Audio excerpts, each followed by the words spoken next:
No, no te equivocas para nada. Fuerte Mosé. Bueno, pues efectivamente, Héctor, en 1738 un español llamado Manuel de Montiano funda lo que es el Fuerte Mosé en Florida, cerca de Miami, en la ciudad de San Agustín. Era donde los esclavos negros africanos de la Columbia Británica, es decir, las 13 colonias británicas, se escapaban y Se escapaban de los amos, del terror que vivían. se escapaban de las colonias británicas. O sea, eran esclavos británicos que se iban a territorio español y en el Fuerte de Mosé, o territorio español, como lo queramos llamar. En ese momento Miami era territorio español. Efectivamente, San Agustín. Creo que aún sigue siendo territorio español Miami, ¿no? La Florida ha sido territorio español por más de 300 años. ¿Qué pasó? Pues mira, con el Tratado de Adams-Onís, en 1844, España vende la Florida por 5 millones de dólares. Lo que vale un Bugatti. ¿Te lo puedes creer? Sí. El Bugatti que se compró ya dos. ¿Te puedes creer? Es como fuck. ¿Eres consciente de si hoy en día Miami fuera territorio español? Muy bien, por favor. Pero no Una sé, gran ¿no será que tú mentira eso. estarás empapada de leyenda negra, Baracata? Bien empapada de leyenda negra. Debe ser por Pero eso, creo que porque también ahí, y Luis, yo creo que me lo puedo aclarar, creo que eso estaba unido al tema de la guerra que hubo entre Estados Unidos y España. Hubo, me parece, una guerra y eso fue un factor clave en todo esto que al final, al hacer el tratado de paz, creo que ahí metieron el tema y les dieron una plata. Pero Luis debe saberlo. Luis, yo no estoy muy seguro, pero algo he escuchado al respecto. Normalmente en ese siglo se cambian territorios como cromos. Evidentemente les importa una M si hay personas o no, y se cambian los territorios como cromos. Por eso de que digan, es que lo venden por 5 millones, pero luego otra vez se consigue, luego otra vez se vende, luego se cambia con los franceses, luego se cambia por otro sitio, es decir, les importa realmente una M las personas que habitan en esos territorios, porque esos territorios no son más que una forma de comerciar. Hoy me beneficia dártelo a ti, mañana me lo das tú, como cuando la Luisiana era francesa, luego pasó a ser española, luego pasó otra vez a ser francesa y al final se la vendieron a Estados Unidos. Es decir, lo que menos les importa a ellos son los territorios. Lo que les importa es como estados coloniales trapichear, valga la expresión, con estos territorios. Elika, una pregunta. Algo que hablan mucho los hispanistas es acerca de combatir la leyenda negra, ¿no? Que vendría a ser como esa propaganda anti-española o anti-hispanista que existió en la época antigua. Bueno, yo supongo que también habrá existido propaganda anti-inglesa, anti-portuguesa, Sí. anti-holandesa. Pero lo que me Sí. pregunto es, ¿realmente ese tipo de propagandas de esa época puede llegar a tener tanta repercusión como ellos dicen que la leyenda negra ha balcanizado el gran imperio español? O sea, ¿realmente puede tener ese tipo de efecto? Yo creo que la leyenda negra, como ya hemos dicho en otros directos y volvemos a repetir, tiene que ver más con la propia autopercepción de minis machos Z que con otra cosa. Como bien dices, leyendas negras hay en relación de todos contra todos, porque no dejan de ser guerras de propaganda de unos contra otros. Como bien dices, también hay una leyenda negra inglesa, francesa, etcétera. Pero no recuerdo haber visto a ningún inglés lamiéndose las heridas por esa supuesta leyenda negra. O sea, no lo he visto.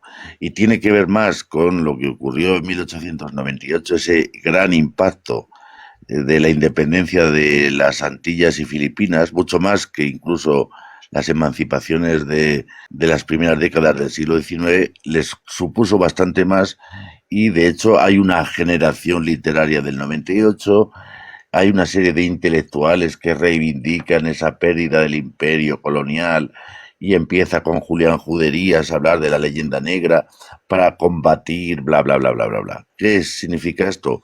No deja de ser lamerse las heridas por un pseudoimperio perdido, sobre todo en 1898.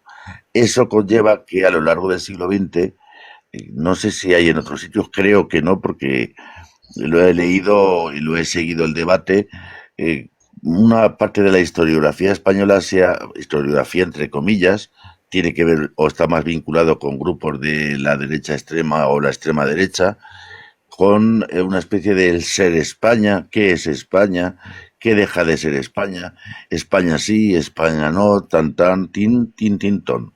Quiero decir, perder el tiempo en absurdeces y en soplapolleces, con perdón, y no lo voy a decir la palabra otra vez. Sí, Es decir, no se dedican a investigar historia, sino a lamerse las heridas de un pasado fantástico, un pasado imaginario, que decía Anderson en su célebre libro.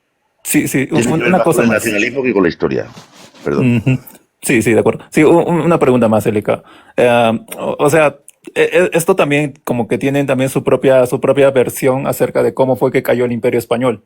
O sea, mira, por ejemplo, una versión muy difundida por los hispanistas es que los libertadores de Latinoamérica, como Bolívar y San Martín, en el caso de Bolívar, dicen que Bolívar era un masón y que en la masonería se dedicaban a conspirar en contra del Imperio Español y que estaba influenciado por el mismo Imperio inglés, ¿no? Como una especie de teoría conspiranoica, ¿no? Y en el caso de San Martín, dicen que San Martín era un anglófilo y él también, ¿no? Estaba al servicio de la corona británica y estos dos agentes han actuado y han balcanizado al Imperio Español. O sea, realmente. Para ti, ¿por qué cayó el Imperio Español? A ver, esto es que lo hemos hablado tantas veces que ya esto es ad nauseam. Es decir, como bien es conocido, el propio labor de Omar en relación a Bolívar y de otros compañeros, eso de la influencia inglesa es muy relativo. Recordamos que también España participó en la independencia de Estados Unidos, por lo tanto sería entendible que si España participara en la independencia de Estados Unidos, Inglaterra pueda participar en la de las colonias españolas en América. Pero es que tampoco es así. El otro día otro compañero, el amigo Lucas, comentaba que en Pares, que es los archivos españoles, está la correspondencia entre Cummins, que era el ministro de Asuntos Exteriores inglés, y C.I. Bermúdez, que era el ministro a la sazón de nuestro admirado Fernando VII. La correspondencia es durante la década ominosa, son creo que 7 años de documentación. Y en esa documentación no aparece nada que tenga que ver con que los ingleses apoyen. El gobierno inglés per se. Que haya privados que sí ayudan, sí.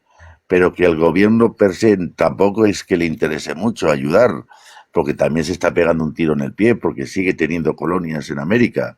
Por lo tanto, como potencia colonial, no va en contra, tampoco va a ayudar, pero bueno, que más o menos incluso desde un punto de vista político, como bien demuestra esta documentación que he citado antes, sí apoya más a la monarquía de Fernando VII. Por otra parte, y en relación a los masones, no deja de ser un grupo de presión, quitando las teorías de la conspiración de estas personas, que no deja de ser un grupo un grupo que intenta, en la medida de sus posibilidades, tener sus intereses salvaguardados, pero también hay intereses contrapuestos dentro de la masonería.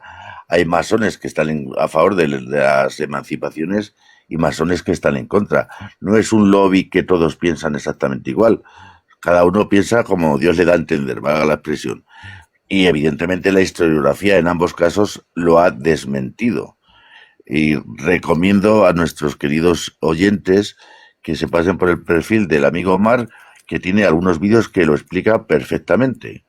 O sea, que antes de dejarnos caer en teorías de la conspiración, mejor nos documentamos. Que para eso sí hay profesionales que se dedican o nos dedicamos a la historia, desde la decencia, digo, que sí se habla con fuentes, con arqueología y con historiografía, no con imaginación ni con mitos inventados. Yo, de hecho, me estaba poniendo a pensar en estos días y yo dije, oye, pero qué raro, de verdad, o sea, que ya yo me he leído varios libros con respecto al tema de la independencia y sobre todo con biografías de Bolívar. Y uno de los últimos temas que llegan a mencionar son temas como que la judeomasonería o la masonería fragmentó al territorio español, o sea, son temas que no tocan, o sea, por ejemplo, Lecuna, un historiador que así lo acusan de bolivariano y máximo defensor de Bolívar, su motivo por la independencia es simple y claro. Los criollos querían comercio libre, punto. querían acabar con el monopolio que tenía la metrópolis en América. Ese era su único objetivo. Ay, yo no veo ninguna conspiración judeo-masónica. Yo lo único que veo es un estamento defendiendo sus propios intereses y punto, como es lo que siempre ha pasado. Es lo único que yo veo. O sea, eso no es una cuestión de conspiraciones, ni de masonería, ni de tal. O sea, son estamentos defendiendo sus propios intereses como siempre en la vida, en la historia, ha pasado. Ujú. Entonces, Es como una combinación de factores históricos contingentes, porque también habría que aumentar la invasión napoleónica a España. Eso claro, fue lo que creó un hay vacío muchos de más poder. factores, ¿no? Pero definitivamente el principal, aparentemente, es el tema de que los criollos querían comerciar. E incluso los propios criollos que van a las Cortes de Cádiz, eso sale, si no me equivoco, en el libro de La Parra, comenta que estos criollos que fueron a las Cortes de Cádiz no encontraron respuesta ya, por ejemplo, con uno de los temas que plantearon, que fue el libre comercio. Le dijeron, no, o sea, seguimos igual con la relación metrópoli, virreinato, provincia, colonia, de comercio aquí, solamente aquí. Y esa fue una cosa que ni siquiera a esa gente le agradó. Entonces, claro, hay muchos motivos, sin lugar a dudas, de verdad, sin lugar a dudas, pero para mí, hasta ahora, el definitivo ha sido el tema del comercio. Claro, eso son muchos factores, ¿no? O sea, también muy bien como mencionas la parte del comercio, pero también la invasión de Napoleón a España, y eso fue lo que creó un vacío de poder que fue aprovechado por las élites criollas, ¿no? Que querían reafirmar su propio poder. Y como tú le dices, ¿no? Por el medio, porque querían más comercio, querían tener más independencia, y eso fue lo que pasó. Más que nada, eso representa a Bolívar. Él también era parte de una élite criolla que estaba por debajo de la élite peninsular. Y bueno, vieron el vacío de poder provocado por Napoleón y vieron una oportunidad, ¿no? De afirmar su propio poder. Pero claro, Hay las un dato conspiraciones que, como que ya... Sí, dinos. Yo solo tengo una hay, pregunta hay siempre un dato que a los hispanistas les encanta saltarse y es el día en el que Bolívar prohíbe las logias masónicas en la Gran Colombia. Hay un momento en donde él dicta un decreto contra eso. Y entonces, ¿dónde queda la masonería de Bolívar? ¿O dónde queda su pro-anglicismo? Eso es algo ahí como para tenerlo en cuenta. ¿Por qué ellos nunca mencionan ese episodio de nuestra historia?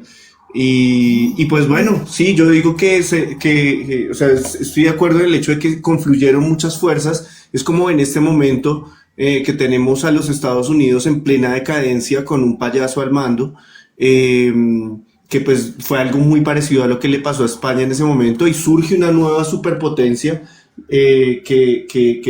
o surgen otras potencias que tienen